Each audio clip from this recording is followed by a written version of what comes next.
शीतला माता की पूजन होती है ठंडे समय में, शीतल समय में। शीतला माता ने ये नहीं किया कि रोटी बना के उठो और थाली लेके लाइन में लग जाओ। तुम देखना शीतला माता की पूजन करने लोग जाते ना शीतला सप्तमी शीतला अष्टमी पे, बस 11 बजे तक तो रोटी बनाती रहेगी, सामान बनाती रहेगी। 1-1.5 घंटा में ठंडा हुआ, 12:30 बजे उठ के सीधे लाइन में लग जाएगी, जल्दी से पूजन करके सो जाऊंगी, काम खत्म। शीतला माता ने भी सोच लिया बस तूने मुझे बेवकूफ बनाया, अब रुक जा तू। 11 बजे तक भोजन बनाया, 10 बजे तक भोजन बनाया, 1 बजे रात को लाइन में लग गई पूजन करने के लिए। 1 बजे रात को न जाने किसने पहला दी कि 1 बजे रात को लग जाओ लाइन में, सुबह तक पूजन करके अपने घर आ जाओ, फिर आराम से आके सो जाओ। अब इतनी जल्दी क्या है भगवान के पूजन की? माँ की पूजन करने जा रहे हो, माता से लाड़ लड़ाने जा रहे हो, अपनी माता से अपने दिल की बात कहने के लिए जा रहे हो, अपने स्नेह की बात कहने के लिए जा रहे हो, तो धीरे धीरे प्रेमवश आनंद से माता की आराधना शीतल समय में, ठंडे समय में। ठंडे समय का मतलब है भीतर से ठंडे होकर, अपने भीतर से ठंडे होकर। अब अपने भीतर तो ठंडा ही है ही नहीं ना, जल्दी जल्दी चलो, और आधी बहुत पतली खुशी है, और और ये कितना बड़ा कपड़ा थाली पे ढाक ढुका के लाइन में खड़ी है शीतला माता। शीतला माता या हाथ में लोटा या हाथ में थाली, और इतनी देर में पड़ोसन निकल के बाजू में से जा रही थी और लोटा थोड़ा सा ढुल गया। अब यहां शीतला माता की पूजन करनी आई और ये हो गई चंद्र घंटा। लोटा जरा सा ही पानी का झलका, देख के नहीं चल सकती। ठंडा भोजन हाथ में, लोटा ठंडा पानी का, और अंदर अग्नि। शीतला माता भी कह रही इसको अजान दो पहले, इसको। क्या मतलब? भीतर से शीतल होइए, भीतर से ठंडे होइए। चित्त वृत्ति मन जब भीतर से शीतल होगा, ठंडा होगा, तो मेरी शीतला माता, तुमने पूजन करा ना करा, मेरी शीतला माता प्रसन्न हो जाएगी। बस भीतर से शीतल होइए, ठंडे होइए भीतर से। शीतला माता की पूजा का विधान है, उस विधान में कोई गर्म चीज की महत्वता नहीं है क्या? कोई गर्म चीज की महत्वता? फिर भी दुनिया के लोग अपनी बुद्धि लगाकर माता की जब पूजन करने जाते हैं तो वहां अगरबत्ती भी जलाते हैं और दिया भी जलाते हैं। अब एक तरफ तो तुम माता को ठंडा पानी का भोग लगा रही हो, एक तरफ तो ठंडा भोजन चढ़ा रही हो, एक तरफ तो ठंडा का प्रयास कर रही हो, और ऊपर से माता को तुम दिया लगाकर, अगरबत्ती लगाकर तुम माता को सम्मुख में गर्म तत्व को प्रदान कर रही हो। और फिर आकर कहती हो कि मेरा बच्चा क्यों बीमार पड़ता है, मेरे पति को आगे बार बार ये कष्ट क्यों आता है, घर में लोग चिड़चिड़े क्यों हो जाते हैं, घर में लोग क्लेश क्यों करते हैं, आखिर कारण क्या है? तो कारण तो तुम खुद हो कि जो चीज लिखी है वो ना करते हुए दुनिया जो कर रही है तुम वो करना चाहते हो। तुम भगवान की पूजन उस विधान से नहीं करना चाहते जो विधान शास्त्रों में।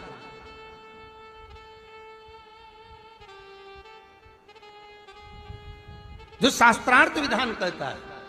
महाराज, शीतला माता की पूजन में कहीं ऐसा लिखा है कि तुम दिया लगाना, अगरबत्ती लगाना? शीतला माता की पूजन में लिखा है 1 लोटा पानी लेना, उस जल में पुष्प आदि लेकर माता को ठंडा भोजन का सुंदर भाव से माता का स्नान कराकर पूजन करना, अर्चना करना। कुंकू, चावल, रोली, मोली जो चढ़ा सकते हो, चुनरी, वस्त्र आदि जो चढ़ाना हो चढ़ाओ। पर यह नहीं लिखा कि तुम दिया भी लगाना कि अगरबत्ती भी लगाना, क्योंकि गर्म तत्व वहां चाहिए माता। वो शीतल है, शीतला। और अगर तुम दिया लगा भी रहे हो, मान लो दिया अगर तुम लगा भी रहे हो तो उसके सम्मुख ना लगे, उससे दूर, बहुत दूर।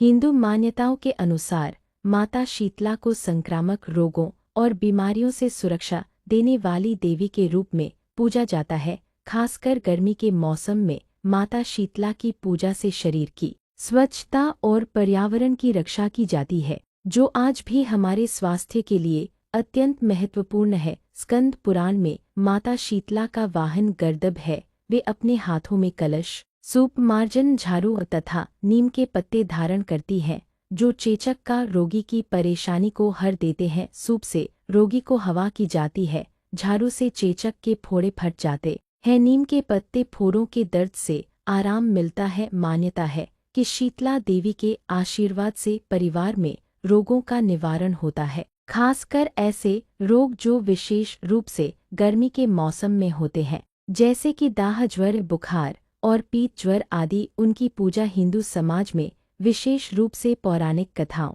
रीति रिवाजों और पारंपरिक उपायों के माध्यम से की जाती है। स्कंद पुराण में इनकी अर्चना का स्तोत्र शीतलाष्टक के रूप में प्राप्त होता है। मान्यता है कि इसकी रचना भगवान शंकर ने की थी। शीतलाष्टक शीतला देवी की महिमा गान करता है और उनकी उपासना के लिए भक्तों को प्रेरित भी करता है। हमारे पौराणिक ग्रंथों में वंदे हं शीतला देवी रासभस्था दिगंबरः मार्जनिकलशोपेता सूरपालन कृतमस्तका कहकर उनकी वंदना गाई गई है। माता शीतला की पूजा का उद्देश्य शारीरिक स्वास्थ्य में सुधार लाना है और हमें अपनी दैनिक जीवन शैली में स्वच्छता और सादगी को अपनाना चाहिए, ताकि शारीरिक और मानसिक रूप से हम स्वस्थ और सुखी रहें। शीतला देवी की पूजा का एक गहरा सांस्कृतिक और धार्मिक महत्व है, जो न केवल शारीरिक स्वास्थ्य को बल्कि मानसिक और सामाजिक स्वास्थ्य को भी बढ़ावा देती है। इस व्रत में अष्टमी के दिन कलश स्थापित कर माता का पूजन किया जाता है तथा प्रार्थना की जाती है कि चेचक, गलघोंटू, बड़ी माता, छोटी माता, तीव्र दाह, दुर्गंधयुक्त फोड़े, नेत्र रोग और शीतल जनित सभी प्रकार के दोष शीतला माता की आराधना पूजा से दूर हो जाए। इस दिन शीतला स्तोत्र का पाठ शीतल जनित व्याधि से पीड़ितों के लिए हितकारी है। स्तोत्र में भी स्पष्ट उल्लेख है कि शीतला दिगंबर है, गर्दभ पर आरूढ़ है, शूप, मार्जनी और नीम पत्तों से अलंकृत है। इस अवसर पर शीतला माँ का पाठ करके निरोग रहने के लिए प्रार्थना की जाती है। शीतलाष्टमी कथा। बोल शीतला माता की जय। एक बार एक राजा के इकलौते पुत्र को शीतला चेचक निकली। उसी के राज्य में एक काछी पुत्र को भी शीतला निकली हुई थी। काछी परिवार बहुत गरीब था, पर भगवती का उपासक था। वह धार्मिक दृष्टि से जरूरी समझे जाने वाले सभी नियमों को बीमारी के दौरान भी भलीभांति निभाता रहा। घर में साफ सफाई का विशेष ख्याल रखा जाता था। नियम से भगवती की पूजा होती थी। नमक खाने पर पाबंदी थी। सब्जी में न तो छौंक लगता था और न कोई वस्तु भुनी तली जाती थी। गर्म वस्तु न वह स्वयं खाता, न शीतला वाले लड़के को देता था। ऐसा करने से उसका पुत्र शीघ्र ही ठीक हो गया। उधर जब से राजा के लड़के को शीतला का प्रकोप हुआ था, तब से उसने भगवती के मंडप में शतचंडी का पाठ शुरू करवा रखा था। रोज हवन व बलिदान होते थे। राजपुरोहित भी सदा भगवती के पूजन में निमग्न रहते। राजमहल में रोज कड़ाही चढ़ती, विविध प्रकार के गर्म स्वादिष्ट भोजन बनते। सब्जी के साथ कई प्रकार के मांस भी पकते थे। इसका परिणाम यह होता कि उन लजीज भोजनों की गंध से राजकुमार का मन मचल उठता। वह भोजन के लिए जिद करता, एक तो राजपुत्र और दूसरे इकलौता। इस कारण उसकी अनुचित जिद भी पूरी कर दी जाती। इस पर शीतला का कोप घटने के बजाय बढ़ने लगा। शीतला के साथ साथ उसे बड़े बड़े फोड़े भी निकलने लगे, जिनमें खुजली व जलन अधिक होती थी। शीतला की शांति के लिए राजा जितने भी उपाय करता, शीतला का प्रकोप उतना ही बढ़ता जाता, क्योंकि अज्ञानतावश राजा के यहाँ सभी कार्य उल्टे हो रहे थे। इससे राजा और अधिक परेशान हो उठा। उसकी समझ में नहीं आ रहा था कि इतना सब होने के बाद भी शीतला का प्रकोप शांत क्यों नहीं हो रहा है। एक दिन राजा के गुप्तचरों ने उन्हें बताया कि काछी पुत्र को भी शीतला निकली थी, पर वह बिल्कुल ठीक हो गया है। यह जानकर राजा सोच में पड़ गया कि मैं शीतला की इतनी सेवा कर रहा हूँ, पूजा व अनुष्ठान में कोई कमी नहीं, पर मेरा पुत्र अधिक रोगी होता जा रहा है, जबकि काछी पुत्र बिना सेवा पूजा के ही ठीक हो गया। इसी सोच में उसे नींद आ गई। श्वेत वस्त्र धारिणी भगवती ने उसे स्वप्न में दर्शन देकर कहा, हे राजन, मैं तुम्हारी सेवा अर्चना से प्रसन्न हूँ, इसीलिए आज भी तुम्हारा पुत्र जीवित है। इसके ठीक न होने का कारण यह है कि तुमने शीतला के समय पालन करने योग्य नियमों का उल्लंघन किया। तुम्हें ऐसी हालत में नमक का प्रयोग बंद करना चाहिए। नमक से रोगी के फोड़ों में खुजली होती है। घर की सब्जियों में छौंक नहीं लगाना चाहिए, क्योंकि इसकी गंध से रोगी का मन उन वस्तुओं को खाने के लिए ललचाता है। रोगी का किसी के पास आना जाना मना है, क्योंकि यह रोग औरों को भी होने का भय रहता है। अतः इन नियमों का पालन कर, तेरा पुत्र अवश्य ही ठीक हो जाएगा। विधि समझाकर देवी अंतर्ध्यान हो गईं। प्रातः से ही राजा ने देवी की आज्ञानुसार सभी कार्यों की व्यवस्था कर दी। इससे राजकुमार की सेहत पर अनुकूल प्रभाव पड़ा और वह शीघ्र ही ठीक हो गया। इसी दिन भगवान श्रीकृष्ण और माता देवकी का विधिवत पूजन करके मध्यकाल में सात्विक पदार्थों का भोग लगाना चाहिए। ऐसा करने से पुण्य ही नहीं मिलता, बल्कि समस्त दुखों का भी निवारण होता है। जय शीतला माता की। सभी का घर धन संपदा से भरे। माँ, आपके घर खुशियाँ ही खुशियाँ हो। एक शीतल आरती होती है, मेरी जीजियों बड़े सावधानी से सुनिएगा। एक शीतल आरती होती है। कभी अगर तुम्हारे जीवन में अगर कभी तुमको ऐसा लगे कि रोग बड़ा भारी हो चुका है और बहुत भारी रोग मुझे घेरता जा रहा है, या डॉक्टर को दिखाने जा रहे हो और तुम्हें ऐसा लग रहा है कि डॉक्टर कोई बड़ी बीमारी बताएगा, तो उस समय पर शीतल आरती का प्रयोग करें। एक पुष्प हाथ की हथेली में रख लीजिए। एक पुष्प हाथ की हथेली में रख लीजिए। और यहां तक शास्त्र कहता है, अगर हो सके तो आंकड़े का अगर पुष्प मिल जाए, तुम्हारे यहाँ क्या बोलते हैं उसको, मंदार का फूल, आंकड़े का फूल, अकौए का फूल, जो शंकर भगवान पे चढ़ता है, छोटा सा होता है, घुंघरू जैसा होता है वो, उसको तुम्हारे यहाँ क्या बोलते हैं हरियाणा में? आंख का ही पुष्प बोलते हैं। आंख का पुष्प मिल जाए तो ज्यादा अच्छा है।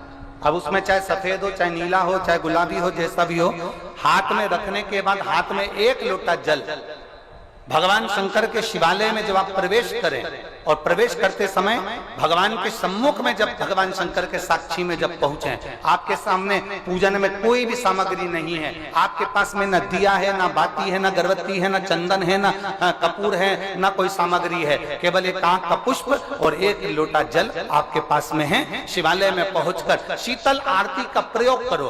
11 बार भगवान शंकर के 11 रुद्रों का स्मरण कर कर जब 11 बार शंकर के शिवलिंग के ऊपर से नीचे तक वो कलश को जब घुमाया जाता है, और घुमाने के बाद वो आग का जो पुष्प है वो अशोक सुंदरी वाली जगह पर समर्पित कर कर भगवान शंकर को जो जल चढ़ाया जाता है, जो जल समर्पित किया जाता है, डॉक्टर भले तुमसे कह रहा हो कि तुम्हें बड़ी बीमारी के चांस हैं, आप जाकर एक बार चेक कराना, तुम्हें वो बड़ी बीमारी निकलेगी ही नहीं, उस रोग से तुम मुक्त हो। इसको शीतल आरती का प्रयोग किया गया। ये शीतल आरती, इसको शीतल आरती कहा। शिव की प्राप्ति का, एक रोग से मुक्त होने का। अब आपसे कोई कहे कि ये शीतल आरती का प्रयोग सबसे पहले किसने करा, तो आपको ध्यान लगाना है इस प्रयोग को। सोमनाथ जी की कथा का स्मरण करिएगा, सोमेश्वर की कथा का स्मरण करिएगा। शीतला माता की, शीतला माता की। घर में औलाद नहीं हुई, संतान नहीं हुई, और अंजना माता गौतम बाबा के पास जाकर कहती है, पिताजी मेरी शादी को इतने 42 वर्ष हो गए, विवाह हुए इतने साल। तो जब माता उमा जब प्रगटी तो उनका केश भूमि पर गिरा, और भूमि पर गिरने के कारण उससे एक वृक्ष उत्पन्न हुआ जो नीम का वृक्ष कहलाता है, नेवाड़ी का वृक्ष कहलाता। इसलिए साउथ में, दक्षिण में नीम के वृक्ष को स्वयं देवी का प्रतिबिंब माना जाता है। नीम के वृक्ष को स्वयं माता का प्रागट्य उत्सव माना जाता है। नीम के वृक्ष को स्वयं देवी का भाव वर्णित किया जाता है। और बहुत सुंदर बात है महाराज जी, जिसके शरीर में माता निकल गई हो, दाने दाने पड़ गए हो पूरे शरीर में, बुखार भी बहुत तेज आ रहा हो, और पूरे शरीर में माता जी निकल गई हो, एक लोटा पानी जिसके शरीर में माता जी निकली है उसके पास में रख दो और वो पानी उठाकर नीम के पेड़ में उस व्यक्ति के ऊपर से 7 बार उतार के नीम के पेड़ में डाल दो। 3 दिन के अंदर उसकी माता जो शरीर में निकली हुई है, दाने दाने पड़े हुए हैं, जो बुखार बहुत तेज आ रहा है, उसमें धीरे धीरे आराम मिलना प्रारंभ हो जाता है। यहां तक शास्त्र कहता है कि किसी व्यक्ति को अचानक बहुत तेज बीमार आ गया, बहुत तेज बुखार आ गया, या एकदम कंठ में भी आपको अगर जलन पड़ रही है, कंठ रुक रहा है, बुखार बहुत तेज आ रहा है, शरीर में ताप है, डॉक्टर को दिखाओ मना नहीं है, सब कुछ करो मना नहीं है, पर 1 लोटा पानी अपने ऊपर से उतार कर 21 बार नीम के पेड़ में ले जाकर नाम गोत्र बोलकर डाल दीजिए और नीम के पेड़ के नीचे की मिट्टी को अपने कंठ पर लगा लीजिए। 20 से 25 मिनट बाद आपको आराम लगना प्रारंभ हो जाएगा। ये उमा देवी है। नीम के वृक्ष में 64 योगनियां होती हैं, देवियां होती हैं। इसलिए आज भी हमारे विधान है, आज भी विधान है कि किसी को बहुत तेज बुखार आ रहा है, बहुत तेज बुखार, महाराज 1 लोटा पानी लो, उसमें नीम की, कड़वी नीम की डाल दो और डालने के बाद बच्चे पे से जिस पे बुखार आ रहा है उसको 7 बार उतारो और ले जाकर नीम के पेड़ में डाल दो और उस नीम की जो झाड़ है जो पानी के अंदर पड़ी थी उसका जल उस बुखार वाले व्यक्ति पे छींट दीजिए। 15 से 20 मिनट में बुखार नीचे समाप्त। देवियां अपना भाग ग्रहण।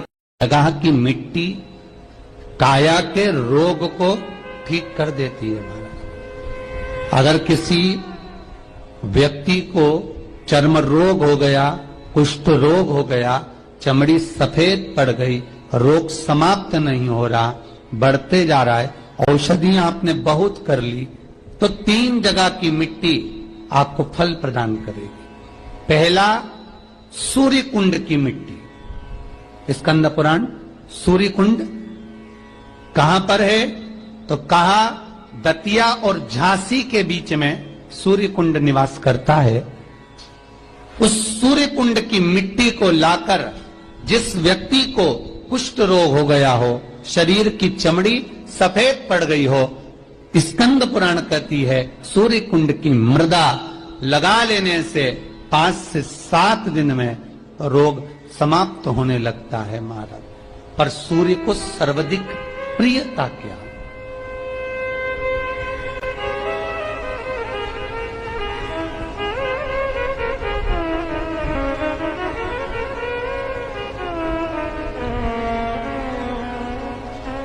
सर्वाधिक प्रियता सूर्य को क्या? क्योंकि सूर्य तपता है, तो उस तपन को मिटाने के लिए सूर्य देवता के शरीर पर गाय का घृत मला जाता है। जैसे शनि को तेल लगाया जाता है, सूर्य को घृत मला जाता है। इसलिए सूर्य कुंड का एक नियम है कि सूर्य कुंड पर से अगर हम मिट्टी लेकर आते हैं, शरीर पर लगाने के बाद जब शरीर का चर्म रोग समाप्त हो जाए, सफेद चमड़ी अपने वापिस रंग में आ जाए, तब आप जितनी कामना कर आते हैं उतना घी उस सूर्य कुंड के पास में डालना पड़ता है। 1 किलो, 2 किलो, आधा किलो, 250 ग्राम, 25 ग्राम, 50 ग्राम, जो आपने कामना करी है उतना चढ़ाना पड़ता। पर वो घी गाय का होना चाहिए और उस घी का प्रयोग कोई नहीं कर सकता। इसलिए आज भी स्कंद पुराण में तो केवल सूर्य कुंड का वर्णन है, घृत का वर्णन है, पर स्थान आज भी झांसी और दतिया के बीच में जो सूर्य कुंड विराजमान है, आज भी वहां पर कुंड के पास में एक घी का कुआं है जिसमें घी डाला जाता है, पर उस घी का प्रयोग कोई दुनिया का व्यक्ति नहीं कर सकता। जो करता है वो शरीर में फपोले पड़ जाते हैं और बाद में सड़कर मर जाता है।